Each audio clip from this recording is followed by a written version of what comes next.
ไม่ชุมค่าเมื่อในเขาเตมาลาดนี้ไล่เปลี่ยนพาสเวิร์ด Facebook ให้มันหมวดไพ่และอย่าให้เปิ้นล่ามหู้ไรง่ายๆจังนั้นค่ะเนาะไม่ชุมค่าก่อนเตะเข้ากว่าต้วยคลิปค่าเฮ้าในจึงจอยเต็กไลค์เต็กแชร์และติดตามปอตัวใน YouTube ก็เต็กไก่ปุ่มชิแลงและเต็กหางหิงอ่อนค่าปอตัวใน Facebook ก็เต็กไก่ปุ่มถูกใจคือปุ่มติดตามอันอยู่ใกล้เจ๋งตั้งเนื้อในค่ายินจมใหญ่ๆนำค่าป้อนนั้นก็เฮาคาเขาต้วยคลิปอันในจอมกันค่ะเนาะภายตีใครเป็นพาสเวิร์ด Facebook ค่ะเนาะเหมือนจังว่ามีกลยามหู้พาสเวิร์ดเฮาโกเปิ้นหู้หรือว่าพาสเวิร์ดอันตีเฮาใจอยู่ต่อเลี้ยวในมันง่ายนะโกเปิ้นล่ามหู้ล่ามเขาไหลจังนั้นค่ะเนาะก่อนข้าวเตลาดนี้ไล่เปลี่ยนใน Facebook ค่าเฮาเตมาลาดนี้หลักการไล่ตังพาสเวิร์ดว่าเตตังจังหือให้มันหมดภัยตังจังหืออย่าให้เปิ้นล่ามหู้ไหลง่ายๆจังนั้นค่ะเฮามาต้วยกันค่ะข้อที่1ยิงตังโตลิกยาวยิงหลีแต่ว่าโตเฮาก็หลูไรต้องไรค่ะเนาะตั้งตีลีหลูไรแต้มใส่เจเก็บไว้ที่ส่วนโตเฮาบ่เฮาลืมไหนเฮาเตไลเอาออกมาต้วยไรค่ะและหลูตังให้มันมี8ถึง12โตลิกขึ้นเนอะหลูไรมี8ถึง12โตลิกขึ้นเนอะค่ะเนาะข้อที่2ในพาสเวิร์ดเฮานั้นหลูไรมีตั้งโตลิกอิงเกลียดนั่นค่ะเนาะตั้งโตเลขโตใหญ่และโตนับโฮมๆกันค่ะพอเฮาเฮ็ดจังไหนในเฮาเตไผก็ใครเหย้าเตล่ามเข้าอำไลง่ายๆค่ะข้อที่3อย่าไปตั้งเป็นข้อมูลส่วนตัวเฮาจัง1วันเดือนปีเกิดหรือว่าหมายพงจังนั้นมีเร็วกว่าคนที่เขาฮู้จักเฮาแลบเตเอากว่าใส่ไล่จังนั้นค่ะเนาะข้อที่4อย่าไปตั้งพาสเวิร์ดที่มันแจ่มกันเหมือนจัง1 2 3 4 5 6 7 8หรือว่า A B C D E และต่างอันเสก็เขย่าอย่าไปกว่าตั้งจังไหนค่ะโอเคค่ะพอเฮาฮู้หลักการการตั้งพาสเวิร์ดให้ปลอดภัยแล้วเฮาเข้ามาด้วย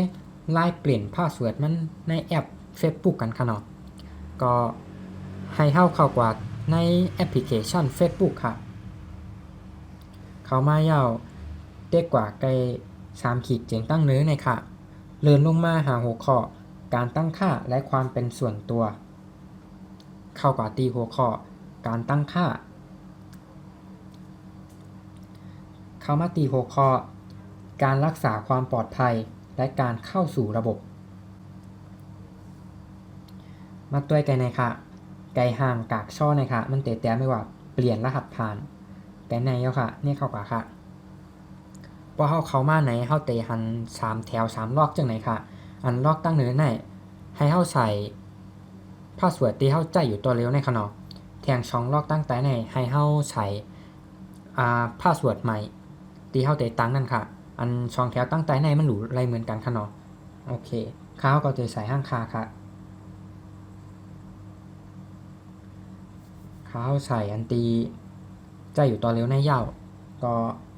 ใส่รหัสใหม่ตีข้าวใครตังค่ะ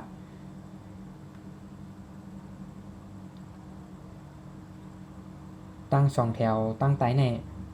หรูไรเหมือนกันค่ะเนาะพอเขาใส่ยาวมดตั้ง3แถวแล้วก็เนกไก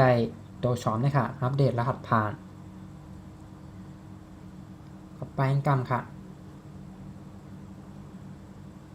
ก็ป้อเปลี่ยนรหัสผ่านยาวมันจะถามว่าอันเหมือนจังว่าป้อเข้ายามเข้าต่างเครื่องไว้ค่ะเนาะ Facebook อันแน่ๆแต่ถามว่าต้องใครปันมันตึกอยู่ในระบบ5คือว่าเข้าเตตรวจสอบว่า Facebook อันไหนยามเข้าต่างเครื่องไรพองเฮียวก็ต้องเข้าเตใครเอามันออกป้อใครเข้าต้วยก็เน็กด้วยอะไรค่ะไกตั้งหนึ่งไหน